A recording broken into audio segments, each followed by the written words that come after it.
سوال یہ ہے، جب ہم قبرستان میں اپنے پیاروں کی قبروں پہ جاتے ہیں، ان کے صالح ثواب کے لیے قرآن پاک کی تلاوت کرتے ہیں، پانی ڈالتے ہیں، پھول ڈالتے ہیں یا گھاس وغیرہ ڈالتے ہیں، پھر ان کے لیے دعا کرتے ہیں، ان سے ان کو کتنا فائدہ پہنچتا ہے؟ اور دوسری بات، کیا انہیں پتہ لگ جاتا ہے کہ ہماری قبر پہ ہمارا کون سا پیارا آیا ہوا ہے؟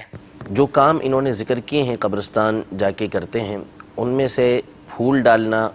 گھاس قبر کے اوپر ڈالنا یا وہاں فاتحہ کرنا، یہ تو بہت اچھے کام ہیں، فائدہ مند کام ہیں۔ احادیث طیبہ سے ان کا ثبوت موجود ہے، قرآن پاک پڑھنے کا بھی، فاتحہ کرنے کا بھی، بزرگوں نے بھی اس کا حکم ارشاد فرمایا ہے۔ اور اسی طرح پھول ڈالنا تو یہ بھی نبی کریم صلی اللہ علیہ وسلم کی حدیث پاک سے ثابت ہے کہ آپ علیہ السلام نے بھی ایک تر شاخ جو ہے وہ ایک قبر کے اوپر گاڑی تھی، 2 قبروں پر گاڑی تھی کہ جب تک یہ خشک نہیں ہوں گی اس وقت تک ان کے عذاب کے اندر تخفیف ہوتی رہے گی۔ تو قبر کے اوپر پھول ڈالنا اور اسی طریقے سے گھاس وغیرہ اگر ڈالی ہے تو اس میں کوئی حرج نہیں ہے، فائدہ مند ہے، جب تک کہ تر رہیں گی اس وقت تک انشاءاللہ تبارک و تعالی مردے کو اس سے فائدہ حاصل ہوتا رہے گا۔ صحیح۔ البتہ پانی ڈالنا قبر پر، جو ہمارے یہاں عام طور پہ اس کا رواج ہے کہ جب بھی اپنے کسی عزیز کی قبر پہ جاتے ہیں تو بچے وہاں پر گھوم رہے ہوتے ہیں اور وہ بالٹیاں پانی کے لے آتے ہیں، یا ویسے ہی کو پانی بھر کے قبر پر قبر پر پانی ڈالتا ہے، تو اس کی اجازت نہیں ہے۔ اچھا، پانی نہیں ڈال سکتے، صرف اس وقت ڈال سکتے ہیں جب کہ آپ پہلی دفعہ قبر جب بنی، جب دفنایا گیا مردے کو، اس وقت قبر بناتے ہوئے مٹی کو سمیٹنے کے لیے یا اس کو تر کرنے کے لیے قبر کو، اس وقت جو پانی ڈالا جاتا ہے وہ ٹھیک ہے، وہ پانی ڈال دیا، اس کے بعد پانی ڈالنے کی اجازت نہیں ہے، سوائے اس صورت میں کہ مٹی بکھر گئی تو اس کو سمیٹنے کے لیے اگر کسی نے اس پہ پانی ڈال دیا تو ٹھیک ہے، جم جائے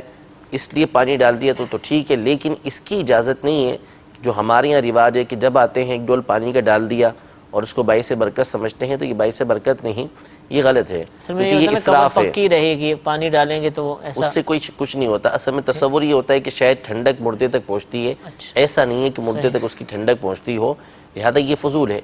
اس طریقے سے قبر کے اوپر پانی ڈال دینا یہ اسراف میں شمار کیا گیا ہے، تو اس کی اجازت نہیں ہے، لہذا پانی وہاں پر نہ ڈالیں۔ باقی اس کے علاوہ پھول ڈالتے ہیں، گھاس ڈالتے ہیں یا سبزی اس پر لگاتے ہیں تو اس کے ڈالنے میں کوئی حرج نہیں ہے۔ باقی رہا مردے کا پہچاننا، تو بالکل یہ تو احادیث طیبہ کے اندر موجود ہے کہ جب کوئی عزیز اپنے عزیز کی قبر پر جاتا ہے تو مردہ اس کو پہچانتا بھی ہے اور اس سے انسیت حاصل کرتا ہے، مانوس ہوتا ہے اس سے۔ تو قبروں پر جب جاتے ہیں تو مردے پہچانتے ہیں، اسی لیے حدیث پاک میں یہ بھی ارشاد فرمایا کہ تم ایسی قبر کے پاس سے گزرو کہ جس کو تم جانتے ہو تو اس کو بھی سلام کرو، جس کو تم نہیں جانتے اس کو بھی سلام کرو۔ تو بہرحال قبروں پر جانے میں مردے جو ہوتے ہیں وہ اپنے عزیز و اقربا کو پہچانتے ہیں اور ان کی آمد سے خوش بھی ہوتے ہیں۔ اس کی مفصل معلومات، تفصیلی معلومات اگر چاہتے ہیں تو علامہ جلال الدین سیوطی شافعی رحمۃ اللہ تعالی علیہ کی کتاب ہے شرح الصدور کے نام سے، اور اسی طرح امیر اہل سنت کا ایک مختصر رسالہ ہے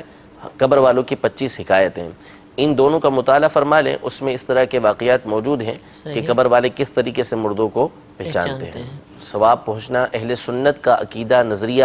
قدیم کتابوں سے یہ لکھا ہوا آ رہا ہے، ہدایہ شریف کے اندر بھی ہے، شرح عقائد کے اندر بھی ہے، مختلف کتابوں کے اندر ہے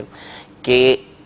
مردہ یا زندہ، مردہ ہو یا زندہ ہو، کوئی بھی ثواب ہو، کوئی بھی نیکی ہو، اس کا ثواب جو ہے وہ مردوں کو پہنچایا جا سکتا ہے۔ یعنی کوئی بھی نیکی کریں گے، چاہے قبر پر پھول ڈالنے والی نیکی ہو، چاہے قرآن پاک پڑھنے والی نیکی ہو، نماز پڑھنے والی نیکی ہو،